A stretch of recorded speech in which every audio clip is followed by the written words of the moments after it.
Hello students, last of the topic हमने दोनों चीज़ें समझी हुई हैं इस लेसन में। क्या, एक तो हमने समझा कि कॉन्स्टिट्यूशन होता क्या है, कॉन्स्टिट्यूशन की नीड क्या पड़ती है, कॉन्स्टिट्यूशन का रोल क्या है, और हमने एक चीज़ और समझी कि ड्राफ्टिंग जो कमेटी थी कॉन्स्टिट्यूशन की उसको कैसे बनाया गया था और उसके हेड कौन थे, कॉन्स्टिट्यूशन कब से स्टार्ट हुआ, कब कंप्लीट हुआ और कब हम कॉन्स्टिट्यूशनल डे मनाते हैं। तो जिस दिन कंप्लीट हुआ है कॉन्स्टिट्यूशन उस दिन हम कॉन्स्टिट्यूशन डे मनाते हैं। और 26 जनवरी को क्या हुआ था, अडॉप्ट हुआ था हमारा कॉन्स्टिट्यूशन।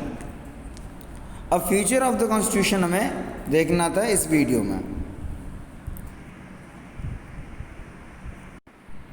तो feature of the Indian constitution, our constitution starts with the preamble. A preamble means an introduction in which the purpose of the constitution is given. The preamble states the idea that the nation should follow. The preamble reads as follow. पहली चीज़ क्या है, constitution क्या होता है। Constitution आपको पता है क्या होता है। अब ये नई चीज़ आई है हमारे सामने, प्रीएम्बल। प्रीएम्बल एक्चुअली क्या है, कॉन्स्टिट्यूशन का इंट्रोडक्शन होता है। मतलब प्रीएम्बल में ही, प्रीएम्बल अगर आप किसी भी कंट्री के कॉन्स्टिट्यूशन का पढ़ेंगे तो आपको पता चल जाएगा कि उस कंट्री का कॉन्स्टिट्यूशन कैसा है, लोगों के लिए है, मोनार्क के लिए है या पावर के लिए है।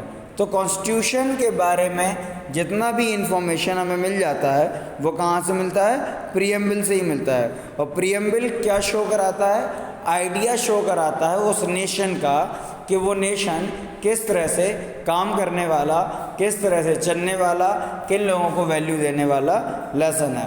तो हमारा जो प्रीएम्बल है हम उसको पढ़ेंगे। We the people of India having solemnly resolved to constitute India into a sovereign, socialist, secular, democratic republic and to secure to all its citizens justice, किस टाइप की justice, social, economical and political, liberty of thoughts, expression, belief, faith and worship, equality of status and of opportunities and to promote among them all fraternity, assuring the dignity of the individual and the unity and integrity of the nation. In our constitution assembly this 26th day of November 1949 do hereby adopt, enact and give to ourselves the constitution। तो ये तो last का आपको पता ही है, लेकिन ये देखो पढ़ के थोड़ा थोड़ा समझ में आ गया कि we the people of India मतलब हम भारत के लोग। कौन से हम भारत के लोग, जो लोग सिटीजन्स हैं, ठीक है ना, जिनको वोटिंग राइट्स हैं। जिनको वोटिंग राइट्स नहीं भी हैं उनको भी अच्छे काम करने हैं, लेकिन जो हम वो लोग जिनको सिटीजन राइट हैं, चाहे वो कैसे भी कल्चर के हों, किसी भी रिलीजन के हों, उन्होंने क्या किया है, शपथ ली, कॉन्स्टिट्यूशन की कसम खाई कि कैसे रहेंगे, सोवर्जन मतलब खुद की पावर में। एक इंसान जब खुद का मालिक होता है तो वो सोवर्जन कंडीशन होती है। तो सोवर्जन पीपल हैं, संप्रभुत्व लोग हैं जो किसी के दबाव में आके काम नहीं करेंगे, अपने खुद की इंडिपेंडेंसी पे रहेंगे। सोशलिस्ट समाज में समाज को एक मानने वाले लोग। सेक्युलर, ठीक है ना, सेक्युलर का मतलब किसी भी एक स्पेशल धर्म के, किसी भी धर्म को अपोज ना करने वाले, मतलब धर्म के बेस पर लोगों के बीच में हम लड़ेंगे नहीं। डेमोक्रेटिक रिपब्लिक, हम डेमोक्रेटिक भी हैं और रिपब्लिक भी हैं। रिपब्लिक का मीन मैं आपको भी आगे बताऊंगा। एंड टू सिक्योर, और क्या करते हैं, सिक्योर कर रहे हैं सिटीजन्स के कौन से राइट, जस्टिस का राइट। कौन सा जस्टिस, सोशल, सामाजिक justice, economic justice, political justice, liberty of thought मतलब सोच किसकी, एक्सप्रेशन, थॉट्स एक्सप्रेशन, बिलीफ पूजा पाठ, फेथ भरोसा, worship, fraternity assuring equality of status बराबरी किसकी, सोशल स्टेटस की, ठीक है ना, समाज में स्टेटस की, अपॉर्चुनिटीज़ की, मौके, पैसा कमाने का, दुकानें खोलने का, प्रोफेशन का मौका, एजुकेशन का मौका, and to promote among them all, और उन्हें प्रमोट करेंगे, जो वीक हैं, जो कमज़ोर हैं उन्हें प्रमोट करेंगे। Fraternity assuring the dignity and individual and the unity and integrity of the nation. Fraternity का मतलब है जितने भी लोग हमारे देश में रह रहे हैं हमें उन सब के साथ यूनिटी में और अपनी क्या है जो भाईचारा है उसके साथ रहना है, बिना इस तरह से बिहेव करे कि किसी की भी फीलिंग्स हर्ट हों। ऐसी बातें नहीं करनी है जिससे हमारे बीच के जो कनेक्शन है, जो यूनिटी है, वो टूटे। तो इसको हम आगे देखेंगे। देखो अब इसको हम समझेंगे। ये जो आपका ये जो फोटो दिख रहा है ये प्रीएम्बल है, ठीक है ना। इसको आप गूगल से देख लेंगे तो ज़्यादा अच्छे से समझ में आएगा। पहली लाइन क्या थी? We the people of India do hereby adopt, ये देख लीजिए, employ that our constitution has been prepared and given authority by the representative of the people. The constitution is the supreme document of our country since it draw its authority from the people have the ultimate power। we the people, हम लोग, हम कौन से लोग? इस country के लोग जो सिटीजन्स हैं, जिनको क्या है वोटिंग राइट्स हैं, जिन्होंने क्या करना है अपने मन से अपने रिप्रेजेंटेटिव्स कहाँ असेंबली में या फिर कहाँ पार्लियामेंट में पहुंचाने हैं, और वो हमारी जगह पे क्या करेंगे, हमारे जगह पे देश को संभालेंगे। अगर वो सही से सही संभालेंगे तो हम क्या करेंगे, उन्हें वहाँ से हटा देंगे। तो power of people, we the people of India का मतलब यही है, हम भारत के लोग। सोवर्जन, सोवर्जन का मतलब यहाँ का हर एक इंसान इंडिपेंडेंट है, वो जैसे चाहेगा उसे वोट देगा, जो चाहेगा वो खाएगा, जैसे चाहेगा वैसी सोच के साथ जिएगा, ठीक है ना। वो इंडिया के जैसे गवर्नमेंट जो काम कर रही है, अगर वो गवर्नमेंट कंट्री के अंदर के लिए कोई काम कर रही है तो उनके बारे में अपने ओपिनियंस रखेगा, और एक्सटीरियर्स जो मैटर्स हैं, जो बाहर के मैटर्स हैं, उनके बीच में भी अपनी बात पूरी रखेगा। आगे सोशलिस्ट, सोशलिस्ट का मतलब है सोशलिज्म, ठीक है ना। मतलब समाज में हम क्या होंगे, एक साथ रहेंगे, जो रिसोर्सेज हैं उनमें बराबर बांटेंगे, ठीक है ना। किसी का ज़्यादा हक, किसी का कम हक नहीं होगा।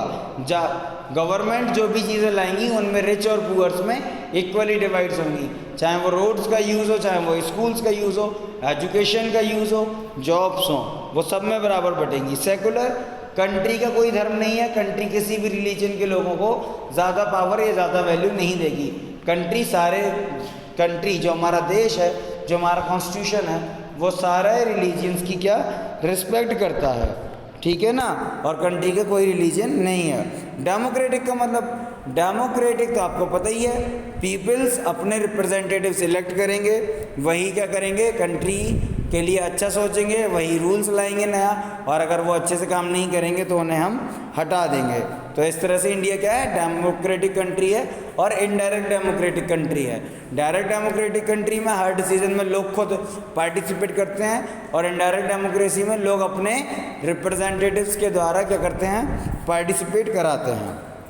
रिपब्लिक, रिपब्लिक का मतलब होता है पर इंडिविजुअल, मतलब कोई भी लॉ इंडिया में ऐसा नहीं हो सकता, अगर इंडिया रिपब्लिक है, कि जिस लॉ के आने से किसी एक भी इंसान को प्रॉब्लम हो रही है, किसी एक इंसान के भी हक छीने जा रहे हैं। जैसे कोई कम्युनिटी है, पारसी हैं, बहुत कम नंबर्स में हैं, तो पारसीज़ को गवर्नमेंट ज़बरदस्ती उनका क्या, उन्हें चेंज नहीं करा सकती, उनका धर्म चेंज नहीं करा सकती, चाहे वो 2 ही लोग हों, चाहे 4 ही हों। उनके राइट्स हैं कि वो जैसा चाहेंगे वैसे अपने रिचुअल्स को मनाएंगे। ट्राइब्स हैं, जो आदिवासी हैं, वो जैसे रहना चाहते हैं वैसे ही रहेंगे, ठीक है ना। उसके पास आप ज़बरदस्ती नहीं कर सकते, सबके इंडिविजुअल राइट्स हैं। रिपब्लिक का मतलब यह है। और दूसरी चीज़, जो लीडर हैं, जो चीफ मिनिस्टर्स हैं, जो प्राइम मिनिस्टर्स हैं, ये पोस्ट है, ये कोई पर्सन नहीं है। एक टाइम के बाद ये बदलते रहेंगे, और ये जो सीट है वो हेरिडेटरी नहीं है, मतलब ऐसा नहीं है कि आप बैठे हो फिर आपका बेटा बैठेगा, उसके बाद आपका बेटा बैठेगा। जो लायक होगा, जिसे हम वोट देंगे, जैसे हिसाब से बनाएंगे, वो जीतेगा। जस्टिस कैसा, अगर किसी के साथ बुरा हो रहा है तो कोई भी क्या कर सकता है, पुलिस कंप्लेन कर सकता है, कोर्ट्स की हेल्प ले सकता है, उसे फेयर ट्रीटमेंट मिल सकता है, ठीक है ना। तो कॉन्स्टिट्यूशन इन चीज़ों को अबाइड करता है। कि जो भी रिसोर्सेज हैं गवर्नमेंट सबको बराबर पहुंचाए और सबको ये सारी चीज़ें मिलें, जस्टिस मिले। जस्टिस का मतलब एक भी है, जैसे चाहे वो गरीब हो चाहे वो रईस हो, सबको अपॉर्चुनिटीज़ हो एजुकेशन लेने की, तो ठीक है ना। सोसाइटी में सबकी रिस्पेक्ट हो, तो ये सोशल जस्टिस हो गया, ठीक है ना। पॉलिटिकल जस्टिस, सबको वोट देने का अधिकार है, तो वो पॉलिटिकल जस्टिस हो गया, ठीक है ना। इकोनॉमिकल जस्टिस, सबको पैसा कमाने का अधिकार हो, जॉब्स के लिए पढ़ने का, जॉब्स के लिए अप्लाई करने का अधिकार हो, तो ये क्या हो गया, इकोनॉमिकल जस्टिस हो गया, ठीक है ना। और इस जस्टिस में क्या है, बहुत सारी कम्युनिटीज़ हैं, जैसे एससी है, एसटी है, ओबीसी है, ट्राइब्स हैं, ये क्या हैं, बाकी की सोसाइटी से पीछे छूट गई हैं, तो उनको बराबर के लेवल में लाने के लिए, उनकी हेल्प करने के लिए क्या है, उन्हें थोड़े से क्या दी जाती हैं, एक्स्ट्रा अपॉर्चुनिटीज़ दी जाती हैं, जो एक्स्ट्रा अपॉर्चुनिटीज़ रिजर्वेशन कहलाती हैं। तो किन्हें किन्हें दी जाती हैं, ओबीसीज़ को, एससीज़ को और एसटी को। एसटी मतलब ट्राइब्स हैं, schedule tribe, SC schedule caste और ओबीसी बैकवर्ड कास्ट हैं, ठीक है ना। फेडरलिज्म, अब इंडियन डेमोक्रेसी जो है वो फेडरल स्ट्रक्चर है, तो फेडरलिज्म है, इसको हम अगले वीडियो में समझ लेंगे।